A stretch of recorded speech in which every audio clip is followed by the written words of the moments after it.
Pfizer సంస్థ వివాదం మనకు తెలుసు. అప్పట్లో ఆ వ్యాక్సిన్స్ ఎందుకు వేయట్లేదంటే మన రాహుల్ గాంధీ గారు చేసినటువంటి గొడవ. అది కొనండి, అది ఎక్కువ రేట్ అని కొంటలేదు నరేంద్ర మోడీ.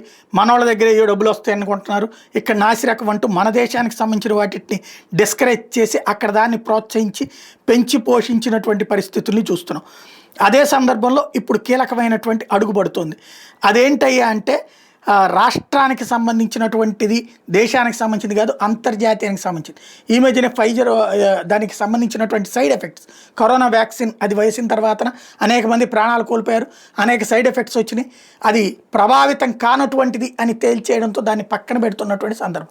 కానీ దాన్ని తీసుకొచ్చి గేట్స్ వాళ్ళు ప్రపంచం అంతా విస్తరించి అనేక మంది చావులకు కారణమయ్యారు.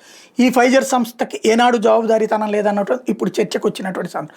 ఇప్పుడు ఈ ఫైజర్ సంస్థ వెయిట్ లాస్ పిల్స్ అనేటటువంటి తెర మీదకి తీసుకొచ్చింది. అది ఆల్రెడీ ప్రపంచం అంతా కూడా అమ్మేస్తుంది తక్కువ రేటుతో. తక్కువ రేటు కాదు, రేట్ ఎక్కువే, కానీ వేగంగా శరీరంలో కొవ్వు తరిగిపోతుంది, సనబడిపోతారని కానీ ఎక్కువ మంది వాడేశారు. ఇప్పుడు దాని మీదన ఆంక్షల స్థితికి వచ్చింది.